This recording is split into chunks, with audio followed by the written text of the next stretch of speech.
ચાલો મિત્રો, વાનેચા ફેમિલી વોગમાં આપણું હાર્દિક સ્વાગત છે. હું તમને આપણા બગીચાની અંદર સરસ મજાનો એક નાનો ફૂલ છોડ છે તેના ફૂલ બતાવી રહ્યો છું.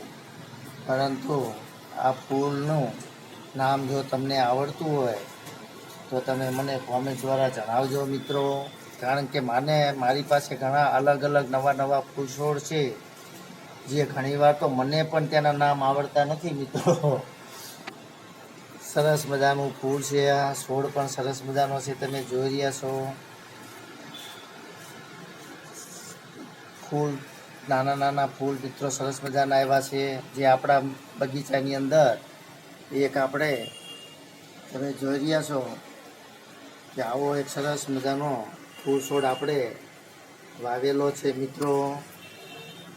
ચાલો તો આજે આપણે બગીચામાંથી હવે રસોડામાં જઈએ અને આજે આપણે સરસ મજાની મૂળાની ભાજીની રેસીપી બનાવવાના છીએ, જે તમે આખી રેસીપી જોઈજો મિત્રો.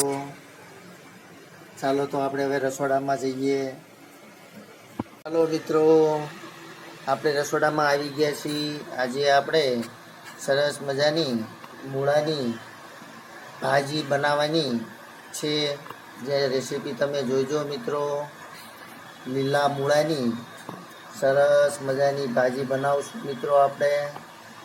તો ચાલો આપણે રસોડામાં આવી ગયા છીએ. તમે જોઈ રહ્યા છો કે તાજા સરસ મજાના જે મૂળા લાવ્યા છીએ આપણે. ચાલો તો આપણે હવે તેનું કટિંગ કરી લઈએ મિત્રો. પહેલાં પાણીથી સાફ કર્યા છે, હવે એનું કટિંગ કરી લઈએ અને પછી ભાજી બનાવવાનું ચાલુ કરીએ. ચાલો મિત્રો, આપણે મૂળાનું કટિંગ કરી લીધું છે, તમે જોઈ રહ્યા છો. હવે આપણે સરસ મજાની મૂળાની ભાજીનો વઘાર કરી લઈશું મિત્રો. સૌપ્રથમ આપણે ચણાનો બેસન લીધેલો છે અને લસણનો મસાલો પણ તૈયાર કરીને રાખેલો છે.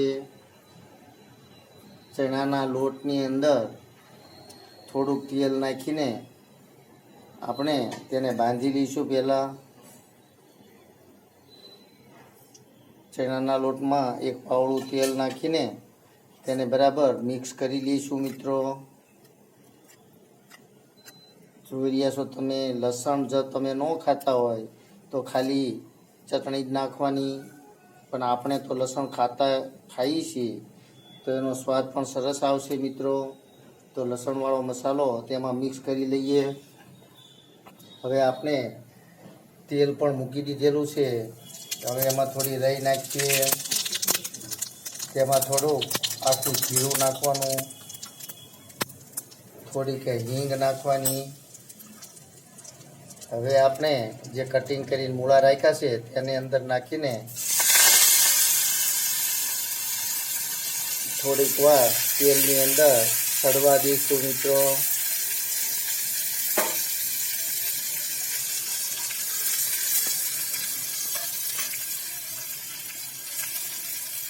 થોડુંક મીઠું સ્વાદ પ્રમાણે, થોડીક હળદર,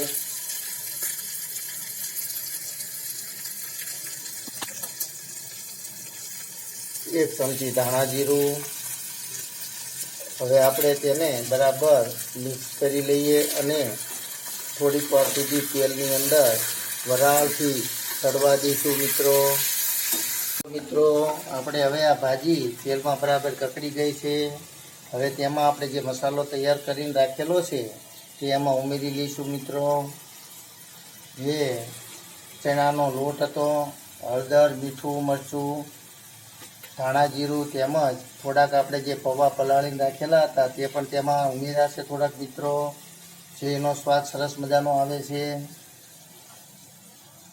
ચાલો તો હવે આપણે એને થોડીક વાર પાછા હજી 5 મિનિટ તેલની અંદર જ તે સડવા દઈશું મિત્રો.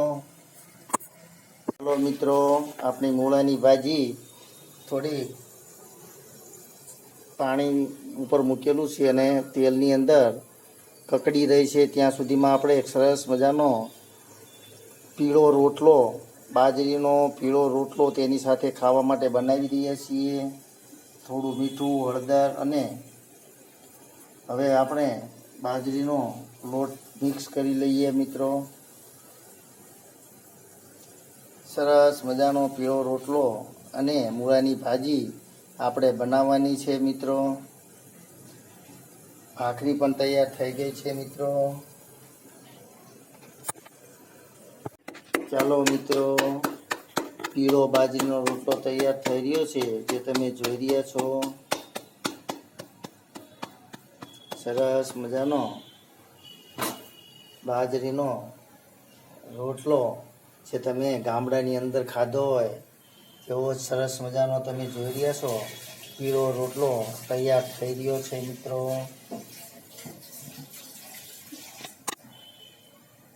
ચાલો મિત્રો, તમે જોઈ રહ્યા છો સરસ મજાની મૂળાની ભાજી તૈયાર થઈ ગઈ છે. ચાલો તો આપણે હવે તેને નીચે લઈ લઈએ મિત્રો. તેમજ આપણો સરસ મજાનો બાજરીનો પીળો રોટલો પણ તૈયાર થઈ ગયો છે મિત્રો, જે તમે જોઈ રહ્યા છો.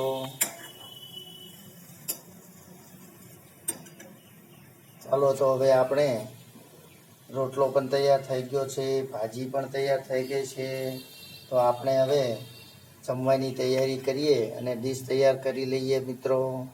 ચાલો મિત્રો, તો આપણી મૂળાની સરસ મજાની ભાજી તૈયાર થઈ ગઈ છે. બગીચો પણ આપણો સરસ મજાનો ખીલી રહ્યો છે, જે તમે જોઈ રહ્યા છો.